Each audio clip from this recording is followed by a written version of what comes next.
زنیرہ نامی ایک خاتون تھی، اس کی ہڈیوں میں گودا نہیں تھا، عشق رسول تھا، اور اس کا ظالم آقا اس کو مارتا ہے۔ جب مار مار کے تھک جاتا ہے، ادھر سے عمر آ رہے ہیں، اسلام لانے کے پہلے کی کہانی ہے۔ اس نے کہا عمر تم جوان آدمی ہو تو یہ چھوڑتی نہیں ہے اپنے نبی کا نام، ذرا تم آؤ۔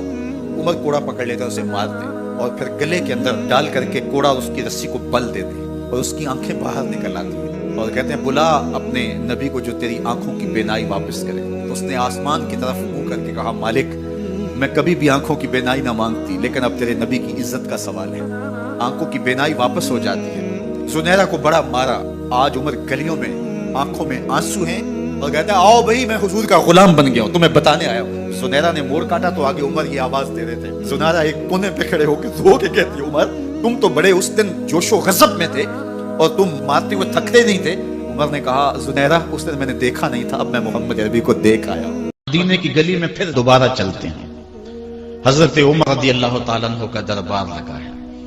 ایک شخص کو پکڑ کر لوگ لے آتے ہیں کہ اس شخص نے ہمارے باپ کو قتل کر دیا۔ حضرت عمر رضی اللہ تعالیٰ عنہ نے پوچھا کیا ماجرا ہے بھائی؟ اس نے کہا جی واقعی میں ان کے باپ کا قاتل ہوں، لیکن میں نے قصداً قتل نہیں کیا۔ ہوا یہ کہ میں ایک مسافر ہوں، جا رہا تھا، راستے کے اندر سبز چراگاہ تھی، میرا اونٹ بھوکا تھا، اس چراگاہ میں داخل ہو گیا۔ اس کے بوڑھے باپ نے پتھر اٹھایا اور میرے اونٹ کو مارا، اس کی آنکھ نکل گئی۔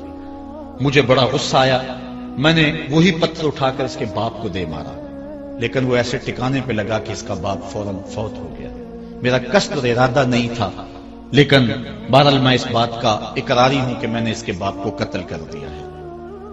آپ جو حکم سنائیں میں اس کو قبول کروں گا، لیکن میں ایک مہلت مانگتا ہوں کہ میرے دوست میرے بھائی کی کوئی رقم میرے ذمے ہے، میرے پاس اس نے امانت رکھی ہوئی ہے اور وہ مجھے پتا ہے کہ میں نے کہاں چھپا کے رکھی ہوئی ہے۔ اگر آپ فیصلہ کر دیتے اور میری گردن کاٹ دی جاتی ہے تو وہ امانت جو میں نے رکھی ہوئی ہے سنبھال کر کے میرے علاوہ کوئی جانتا بھی نہیں ہے تو وہ اس تک کون پہنچائے گا؟ اگر آپ مجھے 3 دن کی مہلت دے دیں تو میں جا کر کے اس کی امانت اس کو واپس کر کے پھر واپس آؤں گا، پھر یہ پھندا پھانسی کا میں اپنے گلے میں ڈلوانے کے لیے تیار ہوں گا۔ حضرت عمر رضی اللہ تعالیٰ عنہ نے فرمایا کہ کوئی شخص تیری ضمانت دے دے تو ہم تجھے چھٹی دینے کے لیے تیار ہیں۔ اس نے دائیں بائیں دیکھا، پورے مدینے میں اس کا کوئی شناسہ ہی نہیں تھا، واقف ہی نہیں تھا، ایک اجنبی شخص تھا۔ حضرت ابو ذر غفاری کھڑے ہو گئے، کہا حضرت عمر میں اس کی ضمانت دیتا ہوں۔ ضمانت دے دی گئی، وہ چلا گیا۔ تیسرے دن وعدے کا جو وقت تھا، لوگ جمع ہو گئے، دربار لگ گئے، ابھی تک آنے والا نہیں آیا۔ لوگوں نے کہا ابو ذر تو نے غلطی کی ہے، ایک اجنبی کی ضمانت دی اور ابھی تک وہ نہیں آیا۔ اور میاں صاحب فرماتے ہیں ایک بار جو پھائیں اڑ جاندے اور پھر کدی نہ پھنستے نے۔ ظاہر ہے وہ چلا گیا، واپس تو نہیں پلٹ کے آئے گا، اسے پتا ہے کہ آگے سیدھی سیدھی میری موت ہے، تو تم نے یہ کیا غلطی کی؟ خیر آپ نے فرمایا کہ اگر وہ نہ آیا تو یہ پھانسی کا پھندا میرے گلے میں ڈال دینا، لیکن بہرحال میں نے اس کی ضمانت دی۔ کچھ عرصہ بیتا کہ دور سے گرد و غبار اڑتا ہوا دکھائی دیا۔ جب صورت واضح ہوئی تو وہی شخص تھا۔ حضرت عمر فاروق رضی اللہ تعالیٰ عنہ کے دربار میں کھڑا ہو کہنے لگا حضرت کسی وجہ سے تاخیر سے پہنچا ہوں، معذرت چاہتا ہوں، اب جو حکم ہے پورا کیجیے۔ حضرت عمر رضی اللہ تعالیٰ عنہ اس کے پھانسی کے احکامات جاری کر چکے تھے۔ آپ نے فرمایا کہ ابو ذر یہ بتا کہ تو نے اس کی ضمانت کیسے دی جب تو اسے جانتا نہیں تھا؟ تو سنو حضرت ابو ذر غفاری نے کیا کہا ایک اجنبی میرے محمد کے مدینے میں پناہ مانگ رہا تھا اور اس نے چاروں سمت دیکھا اور کوئی شخص نہیں تھا جو اس کو امان دیتا اور اس کی ضمانت دیتا، تو میں نے اس لیے ضمانت دے دی کہ نہ بھی آیا تو اپنی جان چلی جائے گی، کل کو یہ تو نہیں کہے گا کہ محمد کے مدینے میں کسی نے ضمانت مانگی تھی، پورے شہر میں کوئی ضمانت دینے والا نہیں تھا۔ اس کو کہا کہ انہوں نے تو ضمانت دے دی، میاں اب تو بتا کہ تو چلا گیا تھا، تجھے جانتا کوئی نہیں تھا، نہ پلٹ کے آتا تو تجھے کوئی پوچھنے والا نہیں تھا، تو تو نے یہ دوبارہ موت کے منہ میں کیوں اپنا سر رکھا ہے؟ تو اس نے کہا کہ میں نے کہا کہ ایک اجنبی کی ضمانت ایسے شخص نے دی ہے جو مجھے جانتا بھی نہیں ہے، اور اگر میں نہ گیا تو لوگ قیامت تک اجنبیوں پر بھروسہ نہیں کریں گے کہ اجنبی یوں سلوک کیا کرتے ہیں۔ تو حضرت عمر رضی اللہ تعالیٰ عنہ اس کے پھانسی کے احکام جاری کیے، تو جن کے باپ کو قتل کیا تھا وہ بیٹے کھڑے ہو گئے، کہنے لگے تاریخ کی کالک ہم اپنے منہ پہ ملیں گے، ہم بھی اپنے باپ کے قاتل کو معاف کر دیتے ہیں۔ یہ ہماری تاریخ ہے، یہ ہماری کہانی ہے، لیکن آج ہم کس جگہ پہ کھڑے ہیں اور کیا ہماری صورتحال ہے؟ نہ ہمارا کردار رہا اور نہ ہمارا کوئی تشخص رہا۔ آج ہم نے اپنا تشخص بھی مٹا کے رکھ دیا، اپنے طرز زندگی بھی بدل دی، نہ ہماری باطن کی وہ روشنی رہی، نہ ظاہری وہ صورتیں رہی کہ ہم پہچانے جائیں کہ حضور کے غلام ہیں، بلکہ آج بھانت بھانت کی بولیاں بول رہے ہیں۔ اقبال نے کیا کہا تھا؟ اپنی ملت پر قیاس اقوام مغرب سے نہ کر، خاص ہے ترکیب میں تجھے قوم رسول ہاشمی۔ ایک تو وہ حدیث میں نے آپ کے سامنے رکھی جو حضور کا فرمان ہے، الشیطان جاسم علی قلب ابن آدم، انسان کے دل پر شیطان قبضہ جماتا ہے، جب یہ غافل ہوتا ہے تو وسوسہ اندازی شروع کرتا ہے، اور دل اگر پورا سیاہ ہو جائے تو پھر شیطان کے لیے معاملہ ہی آسان ہو گیا، کیونکہ سمجھو کہ دل کے قلعے کی دیواریں منہدم ہوگی، اب شیطان جدھر سے مرضی آئے، جدھر سے مرضی جائے۔ ہاں، اب بھی اس کی اصلاح کا طریقہ ہے جو حضور نے ارشاد فرمایا۔ آقا کریم علیہ السلام نے ہمیں کسی معاملے میں بھی حضور نے تنہا نہیں چھوڑا۔ آقا کریم ارشاد فرماتے ہیں کہ لکل شیء ثقالہ وثقالۃ القلوب ذکر اللہ، ہر شے کو زنگ لگ جائے تو اس کا زنگ کسی نہ کسی شے سے اتارا جاتا ہے۔ کپڑے میلے ہو جائیں تو صابن وغیرہ سے صاف کر لیتے ہیں، یہ لوہا میلا ہو جائے تو ریگ مار سے صاف کر لیتے ہیں، ہر شے کا زنگ کسی نہ کسی شے سے اترتا ہے۔ اب دل اگر میلے ہو جائیں گناہوں سے تو کیسے دل پاک ہوں گے؟ ثقالۃ القلوب ذکر اللہ، کہا اللہ کا ذکر کرو دل ستھرے ہو جائیں گے، دل پاک ہو جائیں گے۔ جتنا زیادہ ذکر کرو گے اس قدر دل جلا پائیں گے اور دل نور پائیں گے۔ اور بزرگ صوفیہ فرماتے ہیں جب کوئی بندہ ذکر کرنے بیٹھتا ہے اور ایک مرتبہ کہتا ہے اللہ، تو اللہ تعالیٰ اس کی طرف نظر رحمت سے دیکھتا ہے، اور جس کی طرف اللہ نظر رحمت سے دیکھتا ہے اس کے 70 گناہ جل کے راکھ ہو جاتے ہیں۔ تو ایک مرتبہ اللہ کہنے سے 70 گناہ مٹ گئے، پھر یہ بار بار تکرار کرتا رہا تو دل جو ہے وہ آہستہ آہستہ مصفہ ہونا شروع ہو جاتا ہے، دل سیکل ہونا شروع ہو جاتا ہے، دل پاکیزہ ہونا شروع ہو جاتا ہے، اس کے اوپر سے غلاظت، گندگی اور جو دل کے اوپر چڑھا ہوا غلاف ہے وہ اتر جاتا ہے، اور دل پھر انوار پانے لگتا ہے، پھر اس کو ذکر بھی چاشنی دیتا ہے، اس کو فکر بھی لذت دیتا ہے، اس کو نماز اور سجدے میں بھی سرور ملتا ہے۔ جب دل پر نور نہ ہو تو پھر شکایت یہ ہوتی ہے نماز پڑھتے ہیں سرور نہیں ملتا، نیک عمل کرتے ہیں لطف نہیں آتا۔ اصل وہ دلوں کے اوپر حجابات آ چکے ہیں، دلوں کے اوپر پردے آ چکے ہیں، اگر وہ اتر جائیں اور وہ کثرت ذکر کے ساتھ جو ہے وہ پردے اتریں گے۔ اب دل 4 طرح کے ہیں، القلوب اربع، دل 4 طرح کے ہیں۔ ایک دل قلب اجرد فیہ سراج یظہر، ایک مومن کا دل وہ بالکل ایسے ہوتا ہے جس طرح چراغ روشن ہوتا ہے، اور مومن کے پاس جو بیٹھے اللہ اس کے دل کو بھی نور کر دیتا ہے، چونکہ دلوں سے نور کی شعائیں نکلتی ہیں۔ کسی زمانے میں لوگ اس بات کو نہیں مانتے تھے جو عقل والے تھے، لیکن اس زمانے کے اندر موجودہ سائنس نے اسیری لہروں کو تسلیم کیا ہے، اور وہ کہتے ہیں کہ جو شخص نیک ہے اس کے بدن سے وہ لہریں نکلتی ہیں، اچھے اخلاق والا، اچھے کردار والا، اور دوسرے پر وہ مرتب ہوتی ہیں، اور جو بدکار ہے، برا شخص ہے، اس کے بدن سے وہ لہریں نکلتی ہیں اور دوسرے پر مرتب ہوتی ہیں۔ اور حضور علیہ السلام نے صدیوں قبل یہ بات بتائی۔ حضور نے فرمایا اچھے آدمی کی صحبت ایسے ہے کحامل المسک، جس طرح کستوری والا شخص ہوتا ہے، عطار کی طرح ہے کہ اس کے پاس اگر آپ بیٹھیں تو خوشبو آتی رہے گی۔ فرمایا یا تو تمہیں دے گا تحفہ، یا تم اس سے خرید لو گے، یا نہ وہ تحفہ دے گا نہ تم خریدو گے، لیکن جب تک بیٹھو گے مشام جام معطر رہیں گے، اور گھر آؤ گے تو لباس میں خوشبو بسی ہوئی ہوگی۔ اس لیے اچھے بندے کی صحبت کو حضور نے جو ہے وہ کستوری والے عطار سے حضور نے تشبیہ دی، اور جو برا شخص ہے اس کی مثال حضور علیہ السلام نے بھٹی والے سے مثال دی کہ جو شخص بھٹی والے شخص کے پاس بیٹھے گا یا تو کچھ چنگاری اڑے گی اور اس کے جسم اور کپڑوں کو جلا دے گی، اور اگر چنگاری اڑ کے اس کے بدن کو نہ بھی جلائے تو جتنی دیر بیٹھا رہے گا اس کی بدبو، اس کا دھواں اس کے لیے پریشانی کا باعث رہے گا. اس لیے اچھے آدمی کی صحبت کو اختیار کرنے کا حکم دیا.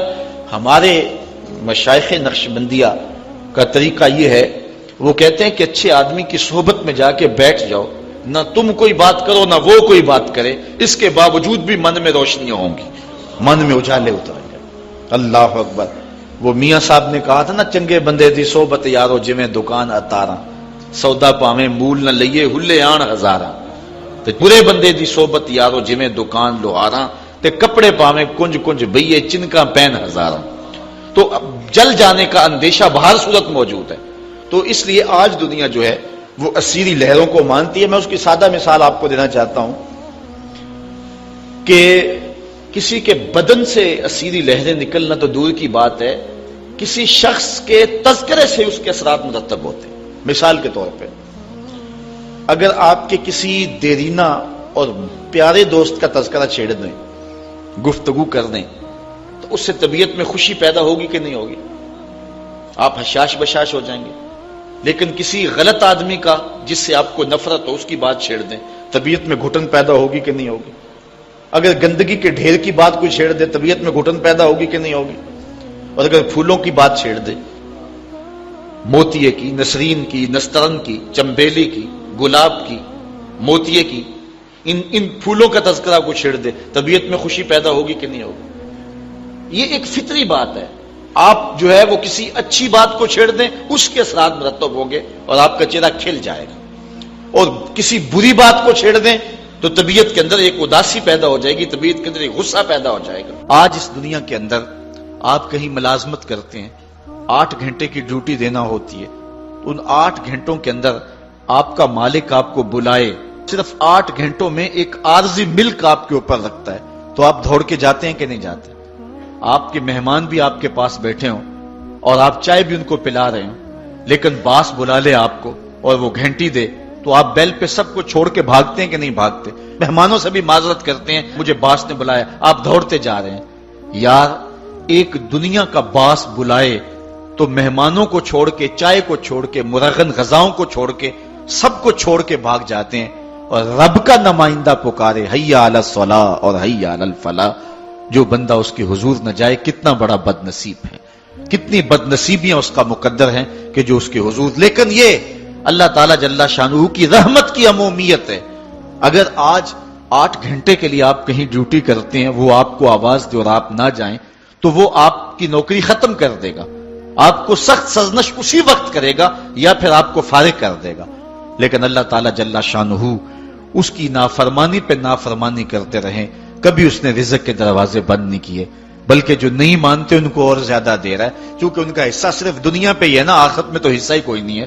بلکہ فرمایا اگر مسلمانوں کی دل جوئی کا لحاظ نہ ہو تو میں کافروں کے گھروں کی سیڑھیاں بھی سونے اور چاندی کی بنا دوں. چونکہ انہوں نے دنیا کو دیکھا ہے، آخرت ابھی دیکھی نہیں ہے، ورنہ جو ان کے لیے آخرت میں رکھا گیا ہے، دنیا کی کوئی شے ان کے نزدیک حیثیت ہی نہ رکھے. بلکہ حدیث میں آتا ہے، صاحب مشکات نے اس کو لکھا کہ دنیا کے اوپر جس کو سب سے زیادہ تکلیفیں پہنچی ہوں گی وہ جنت میں لے جایا جائے گا، اور ایک مرتبہ جنت میں جو ہے وہ داخل کر کے نکال دیا جائے گا اور کہا جائے گا کہ بتا دنیا کے اوپر تجھے بڑی تکلیفیں پہنچی. وہ کہے گا یا اللہ مجھے تو کوئی تکلیف پہنچی ہی نہیں ہے. جنت کی صرف آب و ہوا سارے دکھ ختم کر دے گی. اور جس نے تخت و تاج پہ بیٹھ کے بھی زندگی ساری گزاری ہو، حدیث میں آتا ہے اس کو جہنم میں ایک ڈبکی لگائی جائے گی اور پھر اس کو کہا جائے گا بتا تو دنیا کے اوپر کوئی راحت پائی ہے؟ وہ کہے گا مالک دنیا کے اوپر میں نے کوئی سکھ دیکھا ہی نہیں ہے. ایک غوطہ جہنم کے اندر دیا جائے گا، دنیا کے سارے سکھ ہی بھول جائے گا کہ میں وہاں بادشاہ ہوا کرتا تھا، میں وہاں حکمران ہوا کرتا تھا، پوری دنیا کو میں نے جو ہے وہ ریوڑ کی طرح ہانکا تھا اور انسانیت کا قتل کیا تھا، میری رونت اور میرا تکبر دنیا کو جھکا دیتا تھا. اس کو کوئی شے اور اپنی کوئی آکڑ اور کوئی بات یاد نہیں رہے گی، صرف ایک ڈبکی کی بات ہے. اور جس نے دکھ پہ دکھ کاٹے، غربت، تنہائی، دکھ، اذیت، مصائب، آلام، مشکلات، لیکن ایک بار جنت سے گزار کر کے جنت کی صرف آب و ہوا ہی سنگھائی جائے گی تو اس کو کہا جائے گا بتا دنیا کے اوپر تجھے کوئی دکھ پہنچا؟ وہ کہے گا میرے رب دنیا پہ مجھے کوئی دکھ نہیں پہنچا، اب بتائیے کہ اللہ کے حضور ہم حاضر ہوں یا کہ دنیا کوئی منشا و مقصود بنا لیں؟ ہماری زندگی کی ڈگر کیا ہونی چاہیے؟ پہلی بات تو یہ ہے کہ جنت کے مقابلے میں اس دنیا کی حیثیت ہی کوئی نہیں، اور دوسری بات اگر دنیا کے اوپر ہم عزتیں سرخرویاں جس کو ہم سمجھتے ہیں یہ سرخرویاں ہیں وہ پا بھی لیں تو وہ کتنا کو عرصہ ہے، پھر اس کا حساب بھی تو ہم نے دینا ہی دینا ہے۔ اس لیے ہم دیکھ لیں جتنا برداشت کرتے ہیں اس کے مطابق جو ہے وہ ہم چلیں۔ ایک بادشاہ تھا، وہ پھولوں کی سیج پہ سویا کرتا تھا، خادمہ اس کے لیے پھولوں کی سیج بچھایا کرتی تھی، مدت گزر گئی، پھولوں کی سیج پہ سونے کا عادی تھا۔ ایک دن خادمہ نے سوچا، لونڈی نے سوچا روزانہ بادشاہ اس سیج پہ سوتا ہے، پتہ نہیں کیا لطف ہوگا، اس سیج کا لطف اٹھانے کے لیے وہ بھی لیٹ گئی۔ سیج تیار کرنے کے بعد ایک لمحے کے لیے کمر سیدھی کی تو سارے دن کی تھکی ہوئی تھی، آنکھ لگ گئی۔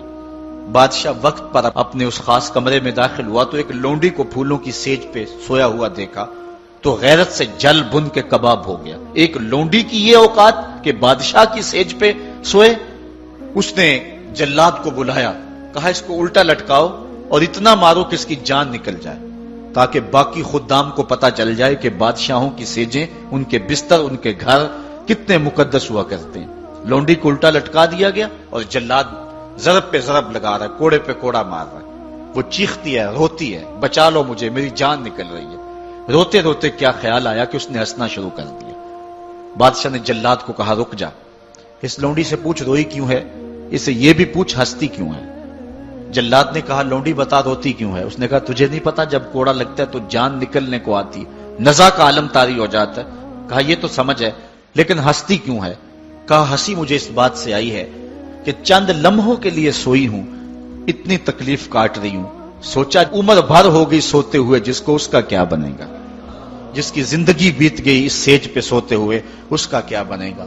صاحبو یہ دنیا پھولوں کی سیج نہ بنائیں، اس دنیا کو اللہ کی عبادت کے لیے گزاریں، ذکر فکر میں گزاریں، سحری کے وقت اٹھ کے مصلی پہ کھڑا ہو کے رونا سیکھیں، اللہ کے حضور آئیں، رزق کی تلاش میں رازق کو بھول نہ جائیں۔